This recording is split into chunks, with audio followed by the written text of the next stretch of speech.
नमस्कार। तो आज हम बात करने वाले हैं क्रिकेट के सबसे बड़े मुकाबले की, T20 वर्ल्ड कप फाइनल।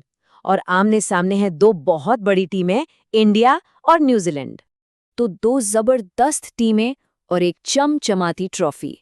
लेकिन ऐसा क्या है इस फाइनल में जो इसे इतना खास बना रहा है? चलिए इसी सवाल का जवाब ढूंढते हैं।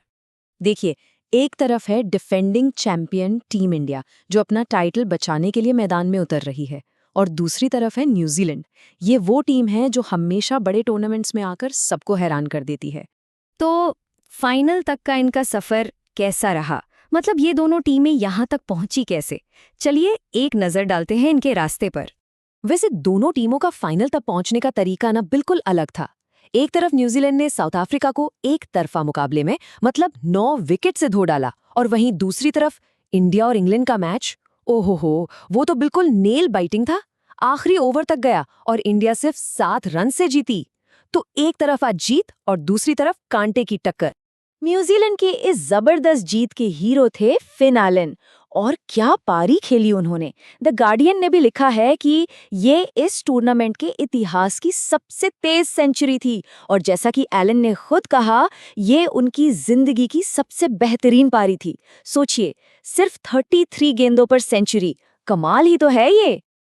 और अगर न्यूजीलैंड के पास फिन एलन थे तो इंडिया के लिए हीरो बन के उभरे संजू सैमसन। सिर्फ 42 गेंदों में 89 रन्स। मतलब प्रेशर वाले मैच में ऐसी पारी खेलकर उन्होंने ही इंडिया को एक बड़े स्कोर तक पहुंचाया। वाकई में क्या कमाल की इनिंग्स थी। और सैमसन का ये जो नया अंदाज देखने को मिल रहा है ना, वो बहुत शानदार है।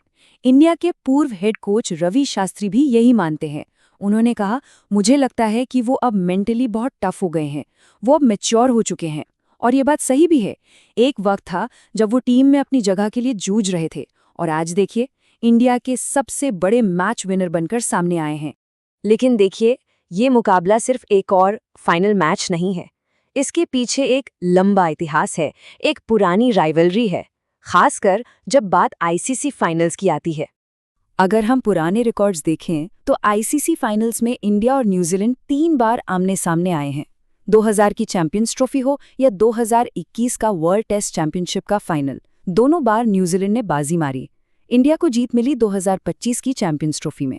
तो मतलब बड़े फाइनल्स में न्यूजीलैंड 2-1 से आगे है। ये बात दिमाग में रखने वाली है। चलिए अब एक और बहुत ज़रूरी फैक्टर की बात करते हैं, मैदान। ये फाइनल अहमदाबाद में हो रहा है, और ये मैदान हाल के दिनों में टीम इंडिया के लिए सच कहें तो एक बुरे सपने जैसा रहा है। इस मैदान से ना हम सबकी बहुत बुरी यादें जुड़ी हैं। यहीं पर 2023 का ODI world cup final Australia से हारे थे। इतना ही नहीं, इसी T20 वर्ल्ड कप में साउथ अफ्रीका के खिलाफ यहीं पर इंडिया की लगातार 12 T20 मैच जीतने की स्ट्रीक भी टूटी। और इसकी एक बड़ी वजह है यहाँ की पिच। ये थोड़ी स्लो है और शाम होते ही ड्यू यानी ओस आ जाती है, जिससे चेस करने वाली टीम को बहुत बड़ा एडवांटेज मिल जाता है। तो ठीक है, इतिहास और मैदान, ये दोनों फैक्टर तो हमने देख लिए। लेकिन मैदान के अंदर वो कौन से खिलाड़ी हैं और वो कौन सी चुनौतियां हैं जो इस फाइनल का फैसला करेंगी? चलिए अब थोड़ा और गहराई में चलते हैं। अगर ओवरऑल T20 आंकड़ों की बात करें तो इंडिया का पलड़ा भारी है। 18-11 से हम आगे हैं। लेकिन कुछ खिलाड़ी हैं जिनसे सावधान रहना होगा। जैसे न्यूजीलैंड के टिम साइफर्ट, जो इंडिया के खिलाफ 425 रन बना चुके हैं, और उनके बॉलर जैकब डफी, जो हमेशा हमारे लिए एक बड़ा खतरा साबित हुए हैं। लेकिन इन सबके बीच फाइनल से ठीक पहले टीम इंडिया के सामने एक बड़ा सवाल खड़ा हो गया है, एक ऐसी चिंता जो शायद सबसे बड़ी है।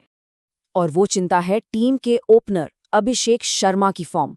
पूरे टूर्नामेंट में 7 पारियों में उनके बल्ले से सिर्फ 89 रन निकले हैं। अब सोचिए, इतने बड़े फाइनल में अगर ओपनर फॉर्म में ना हो तो ये टीम के लिए कितनी बड़ी मुश्किल खड़ी कर सकता है। तो अब सवाल उठता है कि क्या करें।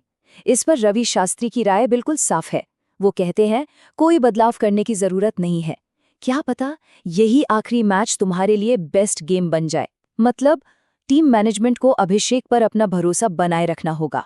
ये एक बहुत बड़ा फैसला है और टीम के भरोसे का एक असली इम्तिहान भी। तो इन सारी बातों के बाद हम आकर रुकते हैं उस एक आखिरी और सबसे बड़े सवाल पर। एक तरफ है वो मैदान जो इंडिया को डराता है, दूसरी तरफ है वो इतिहास जिसमें न्यूजीलैंड का पलड़ा भारी है।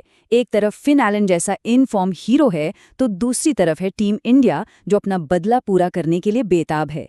तो अब सवाल बस एक ही है, कौन बनेगा चैंपियन?